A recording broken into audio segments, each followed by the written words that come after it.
Bersama dengan waktu, ruang redaksi memberikan kabar terbaru. Sultraline hari ini. Pemerintah Kota Kendari melaksanakan penandatanganan MOU kerjasama dengan JARS, Jendela Rumah Sehati Foundation dalam rangka mengatasi persoalan sampah di Kota Kendari, Senin 22 Februari 2021. Sebelum berlanjut, jangan lupa subscribe channel Sultraline, nyalakan loncengnya agar Anda yang pertama mendapatkan informasi terbaru dari ruang redaksi kami. Penandatanganan MOU ini dirangkaikan dengan perayaan Hari Peduli Sampah Nasional tahun 2021 yang dilaksanakan di area Tambat Labuh Teluk Kendari di Kelurahan Tipulu, Kecamatan Kendari Barat. Selain penandatanganan MOU kerjasama tersebut, juga dilaksanakan pula penandatanganan komitmen bersama Gerakan Kendari Peduli Sampah yang ditandatangani oleh Wali Kota Kendari, Sekda Kota Kendari, seluruh pimpinan OPD lingkup Pemkot Kota Kendari, Camat dan Lurah sekota Kendari.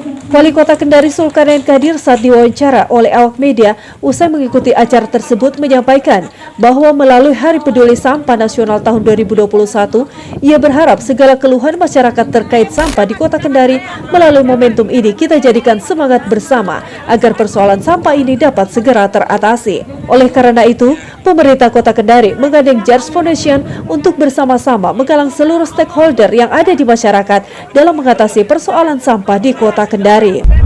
Hari peringatan Peduli Sampah Nasional, ya kita berharap keluhan-keluhan masyarakat terkait dengan sampah selama ini di momentum ini coba kita jadikan sebagai semangat bersama.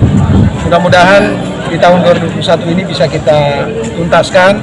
Makanya hari ini juga sekaligus kita ajak JARS Foundation untuk mari kita galang seluruh stakeholder yang ada di masyarakat, karena kita tahu bersama problem sampah ini kan tidak bisa ditangani hanya oleh pemerintah.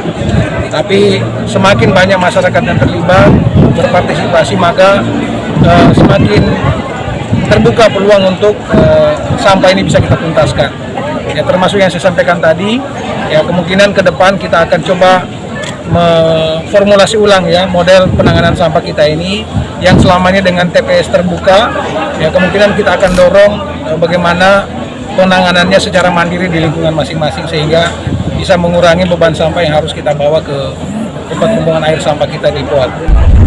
Wali Kota Kendari juga menambahkan bahwa persoalan sampah saat ini karena masih banyak masyarakat yang belum memahami jadwal pengangkutan sampah yang sudah ditentukan oleh Dinas Kebersihan dan Lingkungan Hidup Kota Kendari.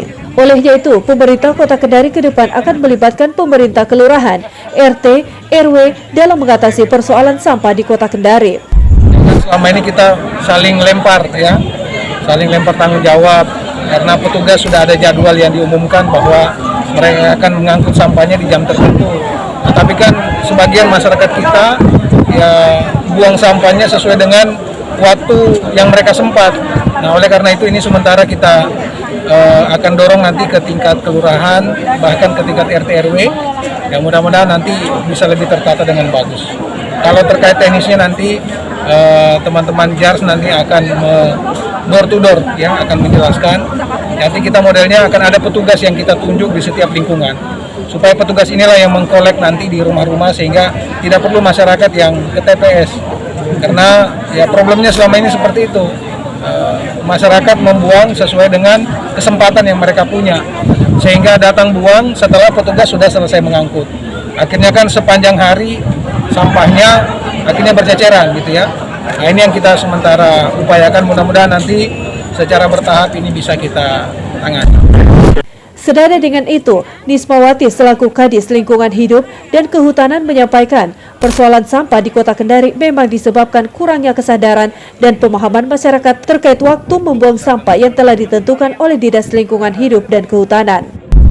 Sampahnya itu memang pada saat pergi bekerja, sementara itu tadi yang saya bilang mobil yang berangkat jam 3 subuh, jam 5 subuh itu kan sudah ke TPS, akhirnya mereka datang.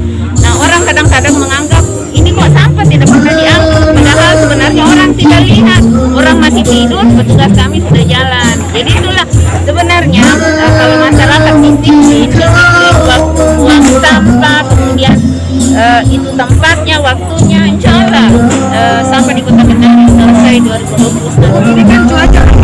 Sementara itu, Titik Suminar dari Direktur Sprindo yang merupakan anak perusahaan JARS Foundation menyampaikan pasca penandatanganan MOU ini, JARS akan melakukan sosialisasi dan pelatihan pengelolaan sampah mulai dari level kecamatan, kelurahan, hingga RT dan RW yang akan dilaksanakan hingga bulan Juni 2021. Karena menurutnya berdasarkan hasil surveinya, masih banyak masyarakat Kota Kendari yang belum memahami terkait isi dari peraturan daerah terkait pengelolaan sampah di Kota Kendari.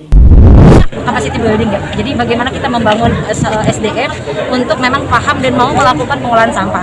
Kita punya teknologi apapun, kita punya solusi apapun, kalau misalnya masyarakatnya tidak siap, itu tidak akan menjadi produk-produk gagal yang sudah. Jadi kita akan melakukan sosialisasi dari level camat, kemudian lurah dan sampai RT dan RW. Kita akan membangun itu sosialisasi dan pelatihan terkait dengan pengelolaan sampah itu sampai bulan Juni.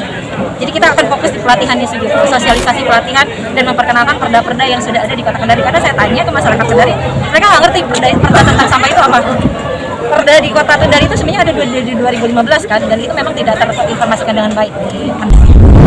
Ia juga menambahkan, ke depan mereka juga akan menawarkan konsep bank sampah modern yang terintegrasi dengan aplikasi. Dan aplikasi ini ada dua model, yakni untuk masyarakat rumah tangga dan UMKM. Adapun nama aplikasinya yakni Surplus Indonesia dan Goni-Goni dari Telkom University, dan model pengelolaan sampah dengan aplikasi ini sudah dipraktekkan di Kota Bandung, Depok, Solo, dan Denpasar. Hilir dan bagaimana kita nanti membangun bank sampah modern. Jadi bank sampah modern itu terintegrasi dengan aplikasi. Jadi nanti setiap masyarakat yang mau diambil sampahnya itu akan dengan toolsnya itu aplikasi, dan kita juga tidak akan membiarkan sampah-sampah itu tersimpan lama di daerah tempat mereka membuang sampah. Jadi kan mereka itu nanti diangkutin sampahnya dari rumah ke rumah. Nanti ada petugas sampah, nanti petugas sampah juga sebagai pengurus bank sampah di bank sampah unit. Nanti bank sampah unit akan mensetorkan kepada kita bank sampah sentral. Itu menggunakan aplikasi. Betul, aplikasi. Apa nama aplikasinya? Aplikasinya sudah ada, kita sudah mengajukan aplikasi tersebut ke Pak Wali Kota. Ada dua, satu memang untuk masyarakat rumah tangga, satu untuk UMKM, karena UMKM sebenarnya penghasil sampah terbesar di Kota Kendari. Berapa Bu jumlahnya? Kenapa? Berapa jumlahnya? Jumlah yang per hari di Kota Kendari itu sekitar 500 tonan lah, 250 Itu sampai 500. UMKM atau semua? Ini semuanya. Karena saya juga berapa persen? UMKM-nya saya belum menghitung berapa persen, tapi memang penyumbang dari totalnya itu memang diangkutin dari UMKM-nya. Nanti mungkin kalau ada datanya, karena saya nanya kan biasanya yang punya kewenangan itu di LHK dan KKL belum bisa memberikan datanya secara detail kepada kita. Tapi kita total. Aplikasinya namanya Surplus Indonesia dan Goni-Goni. Goni-Goni itu memang produknya dari Telkom University. Jadi banyak startup yang mau gabung dengan Kota Kendari. Dan sebenarnya landasannya smart people dulu. Jadi kalau smart people-nya jalan, smart yang lain akan mengikuti. Itu sudah pernah dipraktekkan di mana, Bu? Di Bandung. Dan Kota Bandung, ya. Kota Bandung, Depok, Solo, dan Denpasar, Bali. Dan hasilnya bagaimana, Bu? Luar biasa. Sekarang UMKM sudah di kota kami sudah jarang banget yang pakai styrofoam. Kita sudah pakai kemasan yang daur ulang. Ya, kita juga sudah tidak menggunakan sedotan. Dan di supermarket tidak menyediakan kresek.